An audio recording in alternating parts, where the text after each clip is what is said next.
27, The Say. Bahasa Indonesia. Sebelumnya, daftar isi, selanjutnya. Chapter 1027, The Say. Setelah Conan Kilgore menyadari jalur Beyonder mana yang dimiliki musuhnya, semua Gehrman Sparrow di taman, kebun anggur, dan bangunan utama mengangkat tangan kiri mereka. Mereka melipat jari tengah, jari manis, dan jari kelingking, sementara jari telunjuk dan ibu jari mereka membentuk bentuk sederhana seperti pistol. Jari telunjuk yang mewakili laras dan mulut senjata mengarah ke Conan Kilgore di udara sebelum lengan mereka masing-masing terangkat seolah-olah karena recoil. Bang bang bang bang bang. Di tengah suara bising yang mengguntur, burung merpati ilusi muncul di sisi Earl of the Fallen yang mengenakan kemeja putih dan celana hitam. Mereka terbang ke arahnya dari segala arah dalam pertunjukan spektakuler yang sangat indah. Ini adalah anomali acak yang muncul dari jam saku, berskin besi, dan Concerto of Light and Shadow. Itu membuat air cannons yang dapat menghancurkan rumah berubah menjadi merpati perdamaian yang tidak menimbulkan ancaman. Setelah menggunakan disorder untuk mengganggu tembakan kolektif musuh, Conan Kilgore tidak terkejut melihat merpati terbang ke atas dan menyebar ke udara. Dia sudah siap secara mental. Dia sudah bertahan dari efek negatif yang dibawa oleh artefak tertutup selama bertahun-tahun. Memanfaatkan kesempatan ini, dia tidak ragu untuk mengangkat tangan yang memegang jam saku, berskin besi, dan revolver, berusaha membuat keduanya bertabrakan. Ini adalah distortion yang menargetkan semua Gehrman Sparrow di bawahnya. Bagi Conan Kilgore, yang paling membuatnya frustrasi saat melawan seorang Bizarro Sorcerer adalah ketidakmampuannya untuk mengetahui apakah musuh yang dihadapinya adalah boneka atau orang yang sebenarnya, kecuali boneka tersebut berada pada tingkat yang sangat kasar. Oleh karena itu, dia memiliki banyak kekuatan Beyonder yang tidak berani digunakannya karena tidak efektif melawan boneka. Efek prohibition berskala besar masih bisa diterima, tetapi deprivation yang menargetkan satu orang tidak ada artinya dalam pertempuran nyata. Tidak peduli berapa banyak kekuatan Beyonder dari boneka yang dicabut, itu tidak mempengaruhi tubuh yang sebenarnya. Ketika itu terjadi, lawannya hanya perlu mengganti boneka untuk menyelesaikan masalah. Karena alasan yang sama, penggunaan Magnify pada barang-barang mistis di boneka sementara ditinggalkan oleh Conan Kilgore untuk tujuan strategis. Begitu pula, bestowment milik Earl of the Fallen tidak ada gunanya, bahkan lebih rendah dari deprivation, karena dapat menyebabkan boneka seorang Bizarro Sorcerer kehilangan kekuatan Beyonder yang sesuai. Namun, efek negatif yang diberikan kepada boneka tidak dapat mengganggunya sama sekali. Apakah itu membuat mereka lamban, kehilangan kemauan untuk bertarung, menjadi cemas, atau hanya fokus pada uang? Semua itu tidak berarti bagi boneka yang pada dasarnya mati, tanpa kemampuan untuk berpikir atau kecenderungan untuk bertindak. Oleh karena itu, Conan Kilgore memutuskan untuk pertama-tama menyelesaikan masalah mengidentifikasi boneka dan tubuh yang sebenarnya.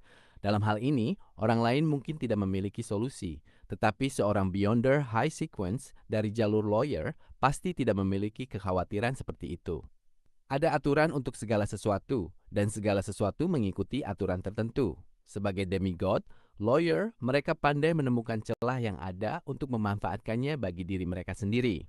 Bersama dengan pengalaman tempurnya melawan Bizarro Sorcerers lainnya, dan bagaimana dia telah mempertimbangkan solusi untuk menghadapinya selama pasca pertempuran, Conan Kilgore cukup yakin bahwa distortion dapat menekan musuhnya. Dia tahu bahwa Bizarro Sorcerers dapat beralih dengan mulus antara tubuh sebenarnya dan boneka.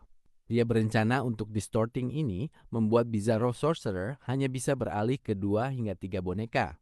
Dengan cara ini, kesulitan untuk mengidentifikasi tubuh yang sebenarnya dan boneka akan diminimalkan. Tentu saja, jika bukan karena fakta bahwa distortion tidak dapat melebihi batas tertentu dan efek prohibition yang berorientasi area telah mencapai batasnya, Conan Kilgore pasti akan menggunakan metode yang lebih sederhana untuk menghadapi lawannya, seperti memaksa Bizarro Sorcerer hanya dapat bertukar dengan satu boneka, atau dia akan prohibit pertukaran dengan boneka. Conan Kilgore menghancurkan Reverse Shout of Despair dan Concerto of Light and Shadow bersama-sama seolah-olah dia sedang mengompresi area besar menjadi area kecil. Earl of the Fallen, Distortion. Dengan diam-diam, dia menghasilkan cahaya merah dengan bayangan dalam di tangannya. Seolah-olah dia menawarkan itu kepada Gehrman Sparrows di taman, kebun anggur, dan bangunan utama. Adapun para petualang gila yang tebal dan tipis, normal, atau mengerikan, tidak ada dari mereka yang mengalami anomali apapun.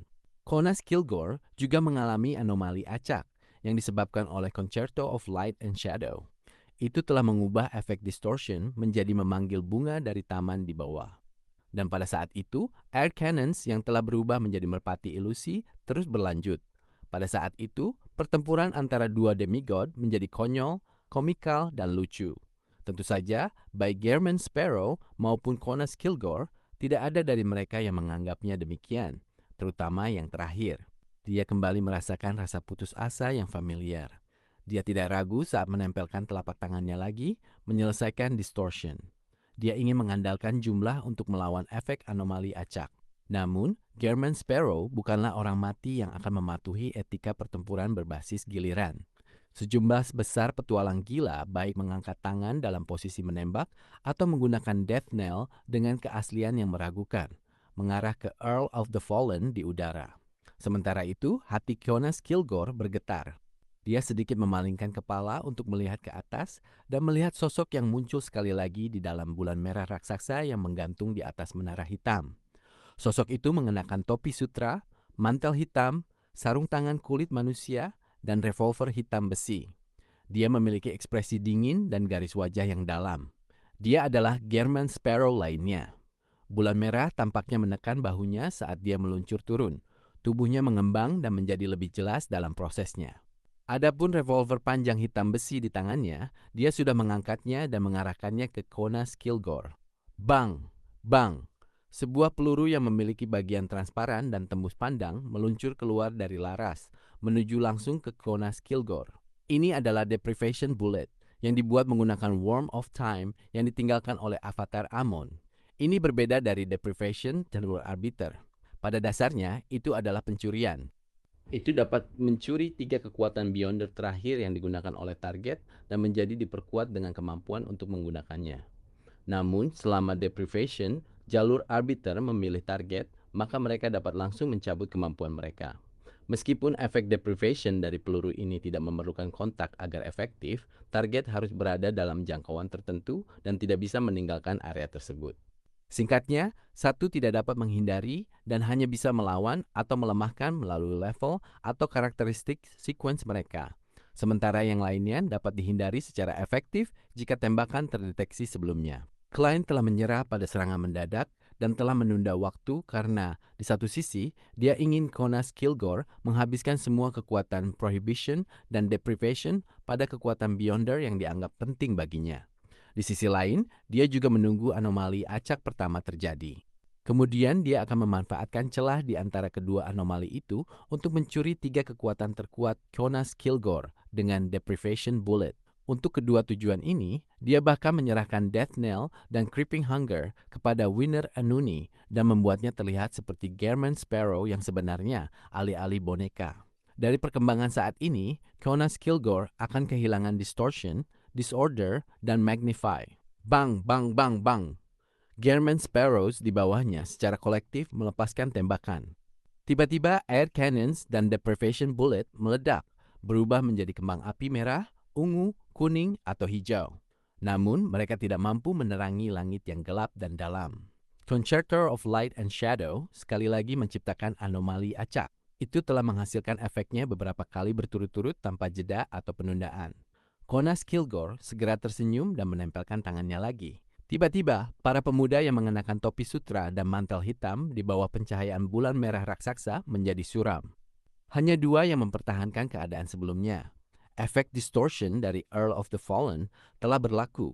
Ini berarti Gehrman Sparrow hanya bisa bertukar tempat dengan 2 boneka normal itu. Tak lama setelah itu, Jonas Kilgore tidak ragu sedikit pun.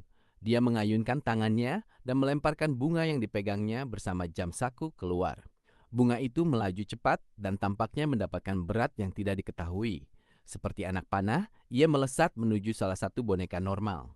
Serangan ini telah magnified dan juga datang dengan efek bribe, weaken. Boom! Bunga itu seperti meriam yang menghantam tanah dengan keras, menyebabkan gempa yang hebat. Gelombang yang mengalir menyebabkan manusia biasa dan luar biasa di sekitarnya terlempar, merobek atau melukai mereka dengan parah. 2 boneka yang bisa ditukar oleh Gehrman Sparrow telah hancur menjadi potongan daging. Jonas Kilgore tetap tenang. Saat dia Started jalur terbangnya di udara dan melingkari area tersebut, dia mengangkat reverse shout of despair dan mengarahkannya ke Gehrman Sparrow yang telah turun dari bulan merah. Pada saat yang sama, dia diam-diam mempersiapkan bestowment. Dia ingin memberikan keadaan negatif kepada targetnya, yaitu kurangnya kemauan untuk bertarung. Tetapi pada saat itu, pikiran Jonas Kilgore tiba-tiba terombang-ambing saat pikirannya menjadi lamban. Ini berubah menjadi boneka. Keadaan mental Jonas Kilgore mengeras saat dia memahami situasi saat ini. Dia kemudian melihat Gehrman Sparrow yang telah turun dari bulan merah tidak sejauh sebelumnya. Jarak di antara mereka hanya sekitar 100 meter. Dia tanpa sadar telah memasuki jangkauan di mana spirit body threads dapat dikontrol. Dia telah berada di sana selama setidaknya 3 detik tanpa menyadarinya. Deceit, sebuah deceit bullet yang terbuat dari avatar Amon. Ketika Klein, yang sebenarnya adalah Winner Anuni, menarik pelatuk, dia tidak hanya menembakkan deprivation bullet, tetapi sebenarnya menembakkan 2 kali. Ini untuk mencegah terjadinya anomali acak. Dengan anomali yang telah terjadi sekali, bahkan jika anomali lainnya terjadi, hanya 1 dari 2 peluru yang ditembakkan dalam interval yang sedikit terpisah yang akan terpengaruh. Setelah semua, itu adalah anomali acak yang intermittent. Memungkinkan untuk terjadi 2 hingga 3 kali berturut-turut, tetapi 4 atau 5 kali berturut-turut jarang terjadi. Oleh karena itu, dengan menyerang berkali-kali, setidaknya akan ada 1 atau lebih instans yang tidak akan mengalami anomali.